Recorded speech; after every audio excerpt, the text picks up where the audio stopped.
Greetings and God bless. I just wanted to talk about art that's in community settings. Hopefully, the sound is okay here.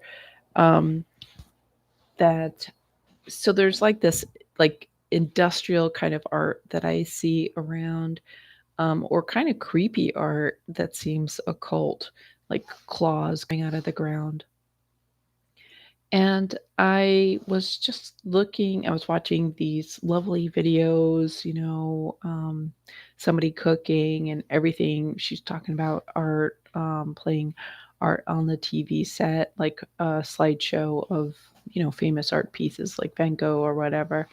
And so I thought I'd look into art and well being.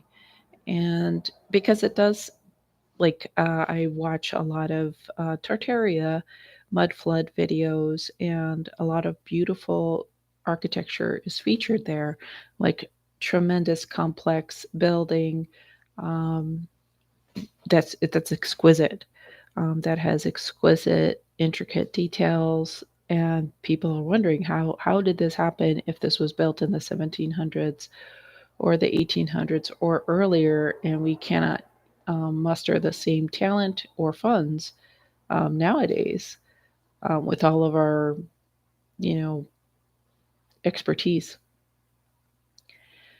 But also, I remember reading, and I can't remember the exact words, but that there's a certain political party that wants to put out ugliness because it alters the psychology of the people who look at it. And in a lot of the mud flooded, Tartarian buildings, um, a lot of details have been removed. So a lot of the beautiful art, or the ornamentation has been removed. So it just looks like a block, it looks like like if you're going to Russia and there was no, just these utilitarian boxes. And so it's clear to me when you go to a little charming town and it's cobblestone and cute little storefronts, and each of them are unique and very personalized, and you see this cascade, this cornucopia of food, beautiful pastries in a window, and then a bunch of vegetables at a vegetable stand, like that gives you a feeling, that gives you a sense. And I think a primordial, or like just a fundamental sense of stability and comfort, because in order for there to be all these pastries, 100 pastries made and displayed so nicely, or all these beets and lettuces and stuff, in order for all of that to be grown and to be displayed, and for it to be safe enough to display, there's so many things, so much information that is telling you about that little area. And yes, some places may fake it. Some places may be very bad, maybe human trafficking going on, but they make it look so nice. And that is unfortunately the case in life. But for when a place is sincerely safe, and when the art is sincere, I just was looking up this. I was just trying to look up well-being and art, and I came across this article on europepmc.org. It's an article /med /31019 480, and they say aesthetic experience concerns the appreciation of aesthetic objects and the resulting pleasure. So they're, just putting this in the context of art appreciation, and it, people experience have an affirmative positive experience, and that this enjoyment is not derived from just the function. I have my little notepad. I have my little, I have my napkin. Um, and while having those conveniences are pleasant, um, art has a different experience. It delivers something different physiologically, although they cannot. They in this article they don't say that they have the scientific measurements, but that is only because nobody's measured the drop. I'm sure there's a drop in saliva cortisol. There's probably a drop in blood cortisol, so those stress hormones. And there's probably an adjustment in people's blood pressure. I bet people with high blood pressure, I bet their blood pressure normalizes a little bit. And those are just like obvious things to observe. So, uh, so they're saying that the aesthetic experience, so like art appreciation, they're saying it can and of human artifacts such as poetry, sculpture, music, visual arts, or this art appreciation, this aesthetic appreciation can be about natural objects like sunsets or looking at a mountain view. So they're saying that this experience can be found in different contexts, like a museum, gallery, church. I would add like a park or, a wildlife preserve or, going camping. Um, and so they're saying that people have a sense of getting a sense of reward from these visual immersion experiences, and that it can promote. So they say that recent studies can promote that these aesthetic experiences, this appreciation of beauty, can promote health and psychological well being and offer a therapeutic tool for many. And they're saying that it's been associated with meditation. Um, However, and regardless, it affects cognitive and emotional states and promotes. Okay, so they're saying it's a matter of debate. I don't think it's a matter of debate. I think you can have your firsthand subjective experience and know this to be true. To look at it at something, a bowl of fruit or a beautiful, tree or something like that. That is, your subjective experience counts for something. And you know, unless somebody has some serious, brain injury or whatever, there is a standard of what is considered beautiful, like a beautiful landscape or a beautiful vase or a beautiful picture. And, some people will try to be difficult and be like, oh, that is an ugly picture or that's an ugly sunset. Okay, but, anyways, the point is that beauty can affect mood and promote health and well-being. Neuroimaging studies highlighted immediate emotional responses to artwork. Uh, it seems like beauty can help in emotional regulation, pleasure, reward, and it can affect what's called the medial or orbitofrontal cortex. So I'm wondering if it's something to do with the PFC, prefrontal cortex. Excuse me. Um, the activation of an emotion processing network comprising of the ventral and dorsal striatum, the anterior cingulate, and the mediate temporal areas has been associated with transient mood changes in a response to happy and sad classical music. So, anyways, this is indicating that there is some something to the visual, and I mean they're referring to music as well.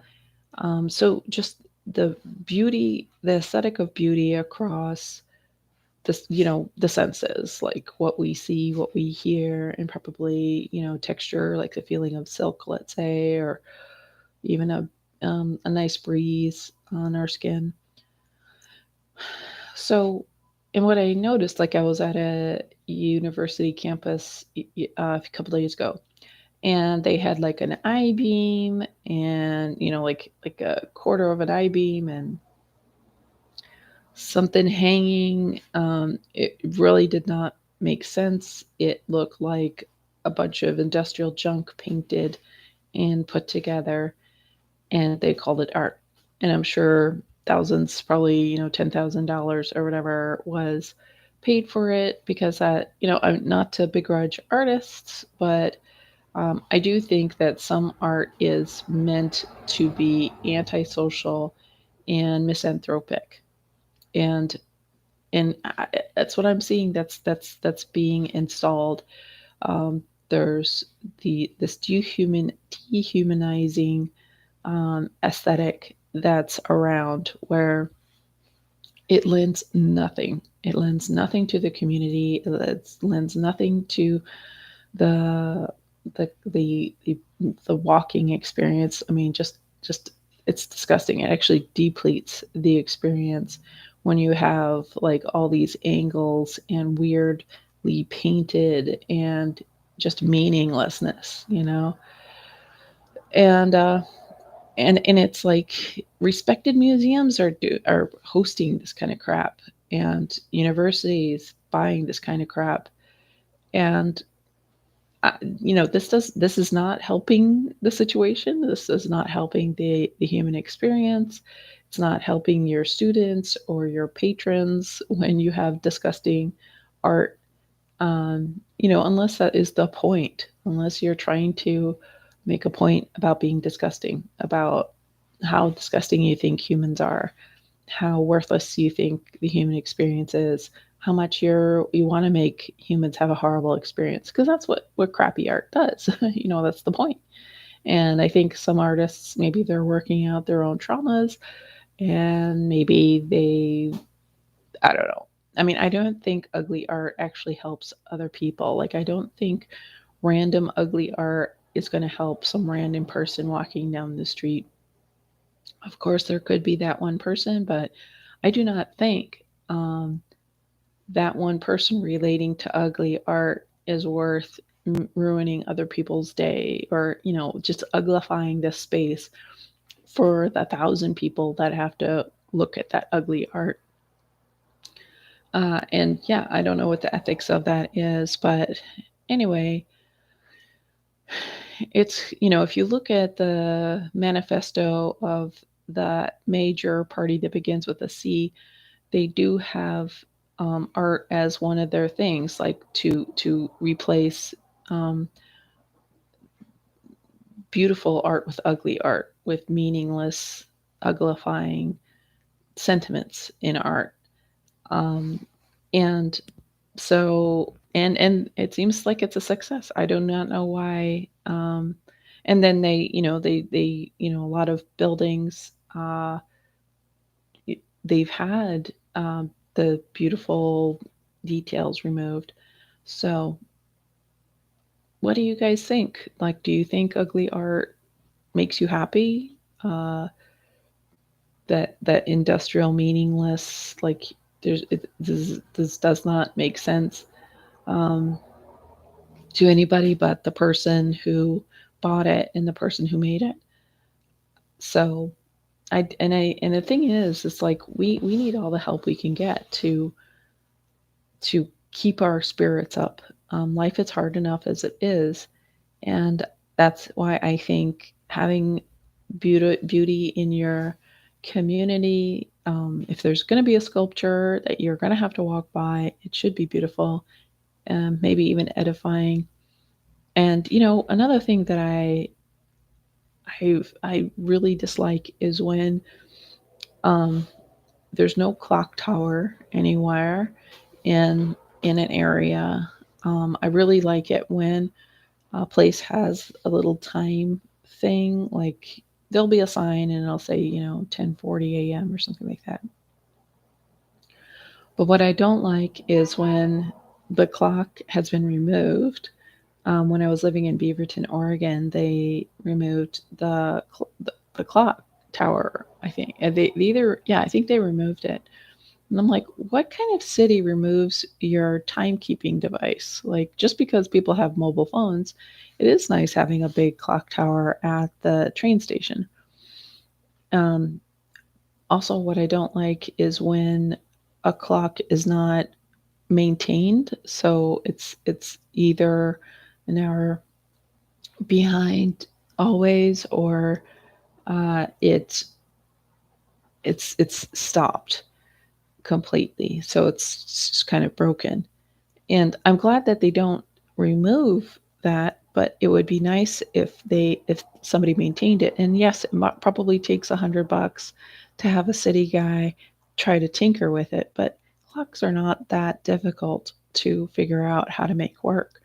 So just have some city guy, even some new guy who's up on mechanisms, and have somebody take a look at your city clock. And I mean, hopefully not somebody who's going to lose all the parts and, you know, be drunk and stoned and mess everything up.